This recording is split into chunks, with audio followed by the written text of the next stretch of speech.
Hello everyone, All Ohio Rail Fan here. Today, we are going to take a look at the brand new Athearn Genesis ES44DC. First up though, it is disclaimer time.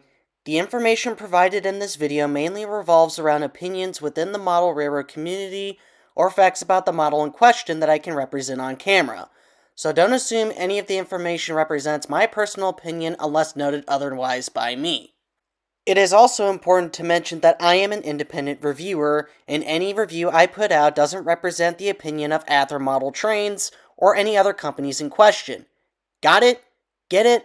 Don't mind the autocorrect, and let's get started. The ES44DC is part of the GEVO family of locomotives produced by General Electric. Beginning production in 2004, eventually, every single Class 1 railroad in North America owns a sizable fleet of these locomotives, which include DC and AC variants, in addition to some other variants being built as per request by the buyer. Due to its versatility and clean GEVO 12 prime mover by way of the Wabtec brand, the ES44ACs are continuing to be in production to this very day, by way of ET44s and Tier 4 credit units.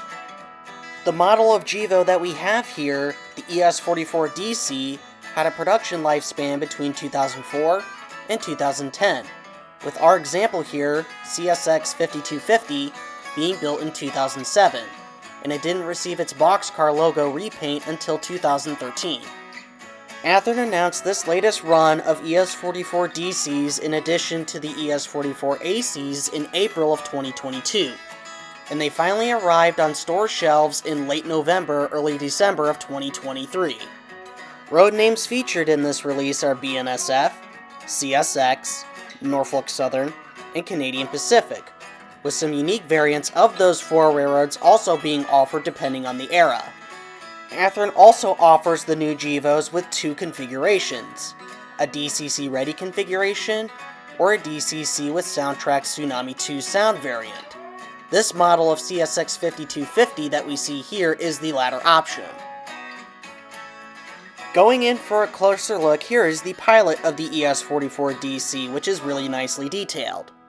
We have a separately applied snowplow with the MU hoses poking through it with these silver accented tips, in addition to the train line hose with the accented silver tip, the McHenry couplers which are a nice brown color. We also got the train line hose going across the center with the red accented painting, as well as the caps for the receptacles having the green and red accented painting as well. Furthermore, we also got some nicely accented steps with the nice yellow color on the side of the pilot, legible signage all over the place. We also got grab irons on top of the snowplow, and a coupler cut bar with the accented painting where accurate. The most important feature on the pilot are of course the ditch lights sitting on the deck of the front walkway, and as per practice for CSX and Norfolk Southern, will flash when you blow the horn. Moving along, we then come to the front of the locomotive, which is also really nicely detailed. You got delicate plastic handrails placed on the front deck with the safety chain in the middle, separately applied grab irons everywhere with the yellow accented painting, in addition to the sandfill caps on top of the nose. You also got the printing for the number boards as well. Alongside that, you also got the door to the cab mounted on the conductor side of the nose, with a clear plastic insert in the window in addition to the windshields above, and front and center, you got a headlight which is lit with LEDs in addition to the ditch lights. And below the headlight across the nose, you got the CSX Boxcar logo, which is nice and crisp. Moving down below to the chassis, we then come to the detailed truck side frames, which are mostly molded with one single piece of plastic, but with some modest separately applied detail for the plumbing on the trucks as well. The fuel tank on the ES44DC is also pretty modestly detailed, but we got some hand-painted details as appropriate, in addition to the bell mounted on the fuel tank behind the front truck. Moving back up to the front, we are now going to go down the side of the ES44DC starting at the cab. We got legible signage all over the place with some molded in details here and there of the LSL light, some screens, and the compartment details. You have your road number 5250 with the model designation underneath the number. And above the road number, you got clear plastic inserts in the windows and some separately applied details with the sunshades and the windscreen details. Behind the cab, since this is a DC locomotive, there really isn't that much to see here, except for the etched metal screens with the silver accented painting for the dynamic brake intakes. They are deeply recessed and are a nice touch, in addition to some more legible signage, molded in detail, and the start of the delicate plastic handrails going down the sides of the locomotive. Right where the engine compartment is located, we got hood doors molded into the plastic body, some separately applied grab irons with the yellow accented painting, in addition to some more signage of warning labels all over the place. You also got a really nicely rendered CSX Boxcar logo. Unfortunately though, there are some small voids in between the hood doors and on latches, but that's pretty much what you expect. You also got safety tread on all the walkways, which I forgot to mention when we were at the front, in addition to your reflective yellow sill stripe. As we approach the rear of the locomotive, we got more screens molded into the plastic body underneath the radiators, in addition to the brake wheel, legible signage all over the place, and we also got the rear truck with its details as well. On the very back of the ES44DC, you got detailing that's pretty similar to the front, with the exception being the lack of a snowplow and the spare knuckles mounted on the back pilot in its place. Above the rear deck, we got nice printing of the CSX Boxcar logo in addition to the road number, separately applied grab irons, a sand fill cap which is mounted below the rear headlight, that of which being lit with LEDs as well. Spinning around to the engineer side of the locomotive, the detailing is largely the same as opposed to the conductor side, with some subtle differences like the air tanks mounted on the fuel tank, and the side view mirror below the cab side windows.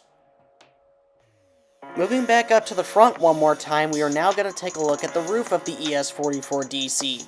Starting at the cab, the roof of the cab itself is actually painted white, which I believe is to dissipate heat inside on the real locomotives, and you got all sorts of antennas on the roof of the cab as well, with the two antenna domes front and center with some wiring coming off the second one, in addition to the CSX-style PTC antennas alongside.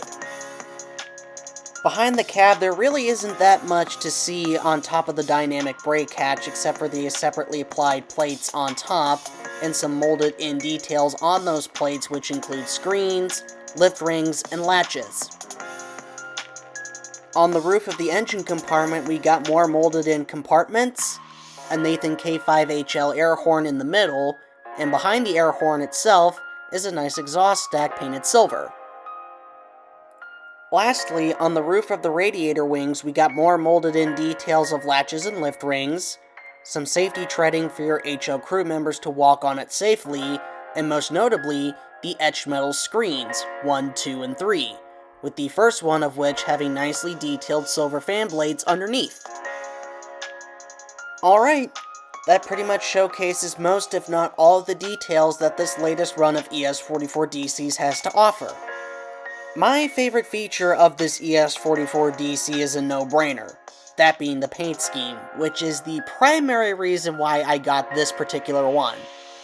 On a couple of occasions in real life, I've seen some ES44DCs in this paint scheme, and I think it makes them look really cool, despite the fact that they are some of the most common locomotives on CSX and on all of the Class 1 railroads especially.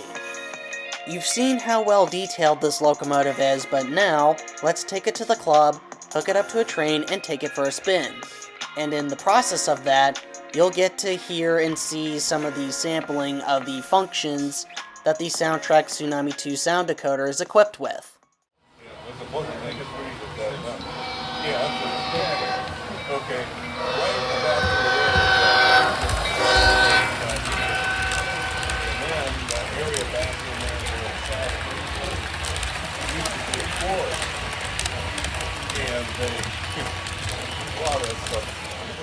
Just a heads up, I'm over here moving some cars really quick. I'm going to be jumping on the spot on off the main.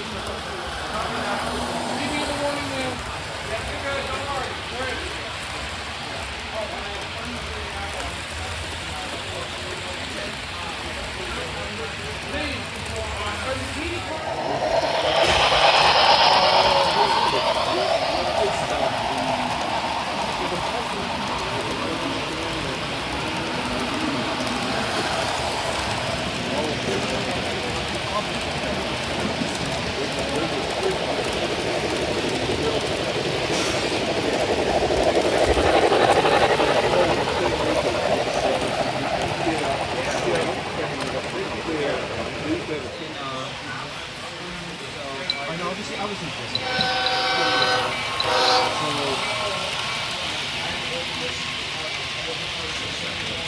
So I would say I'm going to lean to the O because like yeah, so I would say. Alrighty folks, that pretty much wraps up this review. My final conclusions for this locomotive after its test run on the club layout: it ran great, it looks great, and it sounds great. What more could you possibly ask for?